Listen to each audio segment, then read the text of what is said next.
Olá, meu querido amigo, minha querida amiga, que bom ter você aqui para mais um estudo da nossa lição. Eu espero que você esteja com ela em mãos, também com a sua Bíblia aí e uma caneta para poder fazer as anotações necessárias, ok? Essa é a lição 6 e o título dela é O Amor de Deus pela Justiça.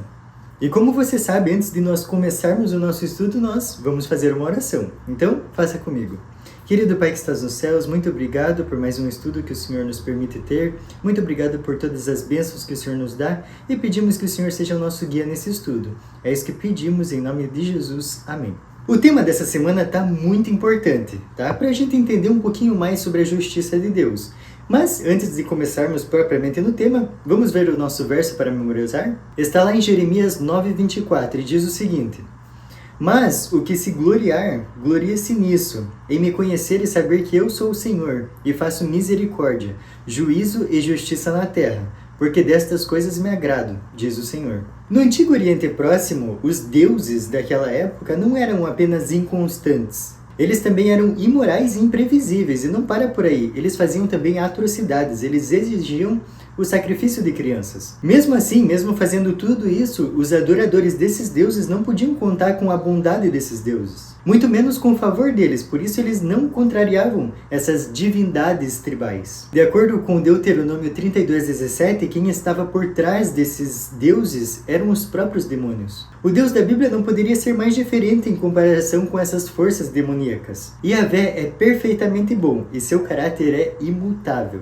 E é somente pela constante bondade de Deus que nós podemos ter esperança nos nossos dias. E não só agora, mas também em toda a eternidade. Em contraste absoluto com os deuses desse mundo, Yahvé se preocupa profundamente com o mal. E o que é mais importante, um dia ele porá fim a tudo isso. Vamos então para o nosso título de domingo, que diz assim: Amor e Justiça. Na Bíblia, o amor e a justiça andam de mãos dadas. Nós não estamos acostumados a pensar nesses dois conceitos juntos, mas isso ocorre porque tanto o amor quanto a justiça foram distorcidos pelos seres humanos. Vamos ver dois versos na Bíblia que vão nos mostrar qual que é a grandiosidade de Deus? O primeiro está lá em Salmos 33, versículo 5. Olha só o que diz: Ele ama a justiça e o direito, a terra está cheia da bondade do Senhor. Porque eu, o Senhor, amo o juízo e odeio a iniquidade do roubo. Dar-lhes-ei fielmente a sua recompensa, e com eles farei aliança eterna.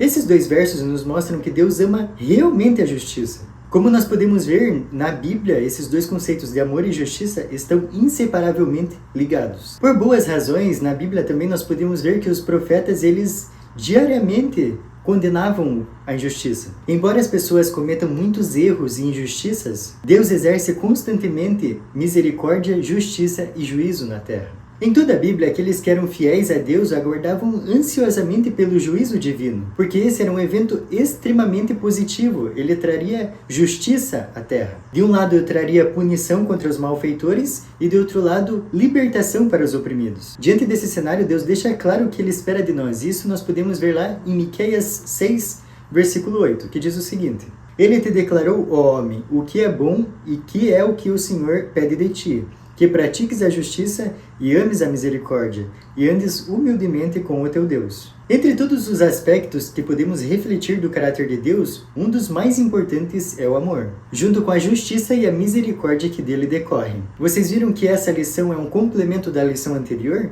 Então, por isso que nós precisamos revisar as outras lições também, ok? Vamos para a parte de segunda-feira? E o título é Deus é totalmente bom e justo. Aqui, quando fala que Deus é totalmente bom, a gente não tem nenhuma sombra de dúvida, né? É difícil a gente falar que alguém é totalmente alguma coisa, mas aqui, quando a gente fala de Deus, é perfeitamente plausível. As Escrituras ensinam que Deus é inteiramente santo, fiel, justo e amoroso. Ele sempre age de maneira amorosa, justa e reta, nunca fazendo nada de errado. Vamos ver o que está escrito lá em Deuteronômio 32, versículo 4? Acompanhe comigo a leitura. Eis a rocha, suas obras são perfeitas, porque todos os seus caminhos são juízo. Deus é fidelidade, e não há nele injustiça, é justo e reto. Inúmeros textos bíblicos declaram que Deus é justo e amoroso. Outro que nós podemos citar aqui é Sofonias 3, versículo 5. Olha só o que diz. O Senhor é justo, no meio dela. Ele não comete iniquidade. Manhã após manhã traz ele o seu juízo à luz. Não falha, mas o iníquo não conhece a vergonha. Você consegue notar que o grande contraste entre o amor de Deus e aqueles que amam a injustiça? Deus não apenas sabe o que é melhor para todos, mas Ele também deseja esse bem para todos. E Ele age continuamente para alcançar esse resultado. Vamos ver mais alguns versos que nos ensinam sobre Deus? O próximo está lá em Salmos 9, versículo 8. Ele mesmo julga o mundo com justiça, administra os povos com retidão. O Senhor é bom para todos, e as suas ternas misericórdias permeiam todas as suas obras. Todas as tuas obras te renderão graças, Senhor, e os teus santos te bendirão. Falarão da glória do teu reino e confessarão o teu poder, para que aos filhos dos homens se façam notórios os seus poderosos feitos e a glória da majestade do teu reino. O teu reino é o de todos os séculos, e o teu domínio subsiste por todas as gerações. O Senhor é fiel em todas as suas palavras, e santo em todas as suas obras. O Senhor sustém os que vacilam e apruma todos os prostrados. Em ti esperam os olhos de todos, e tu, a seu tempo, lhes dás o alimento.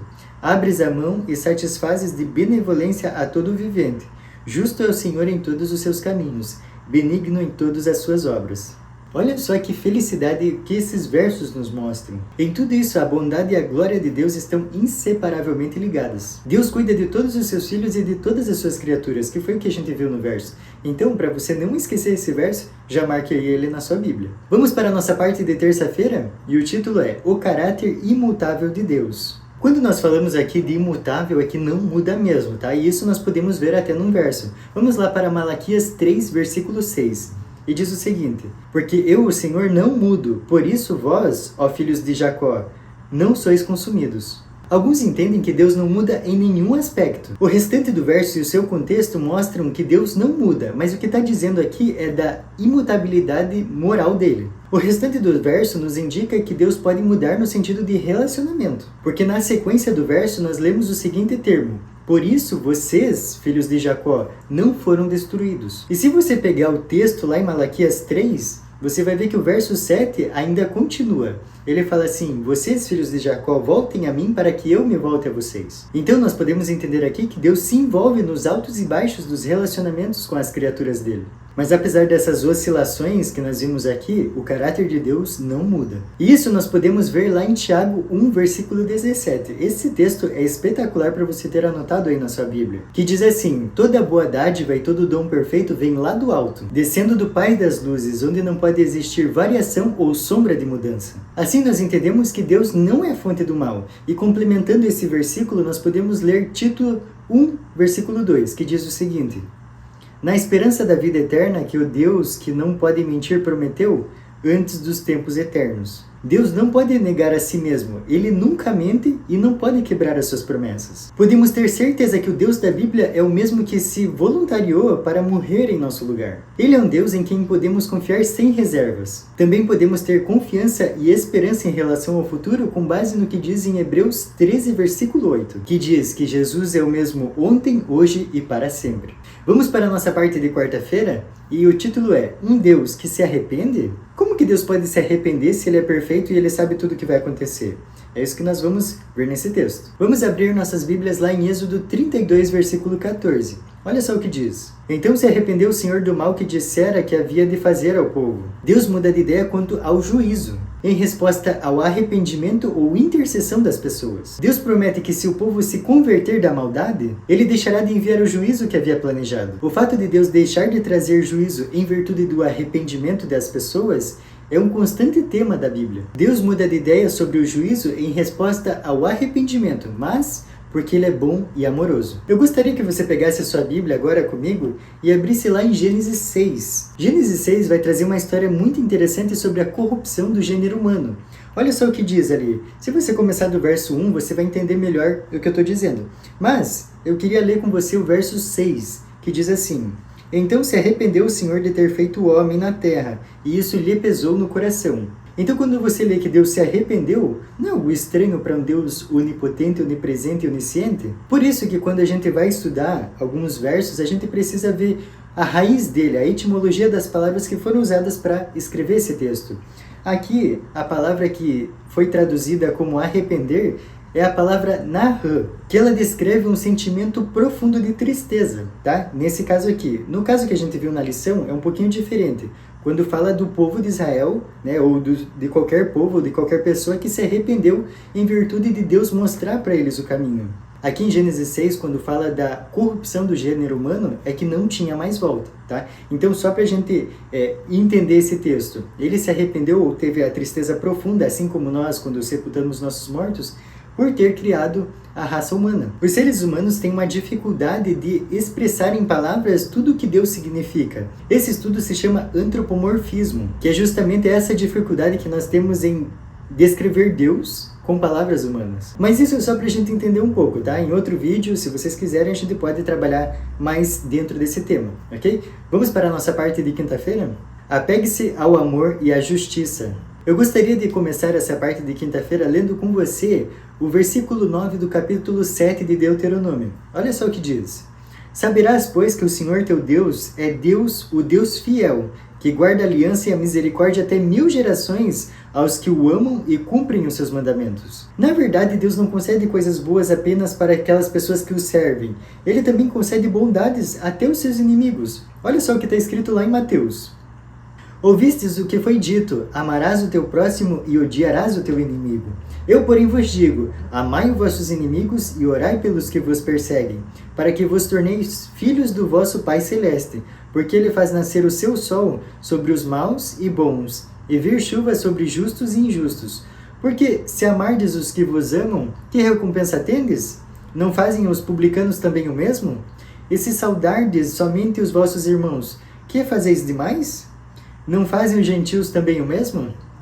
Portanto, sede vós perfeitos como perfeito é vosso Pai Celeste. O amor de Deus é perfeito. O amor imperfeito é aquele que nós damos apenas para as pessoas que nos amam. Diferente de nós, Deus ama até aquelas pessoas que o odeiam, inclusive aqueles que deliberadamente se declaram como inimigos de Deus. Sabe um exemplo muito forte desse amor incondicional de Deus? Foi quando Jesus estava prestes a ser crucificado. Em meio à zombaria e escárnio, o que ele disse? Pai, perdoa-lhes porque não sabem o que fazem. Essa é uma lição que nós precisamos levar para toda a vida. Em qualquer circunstância, nós não podemos deixar que as emoções nos dominem. E aí, como você tem lidado com as situações adversas que aparecem no seu dia a dia?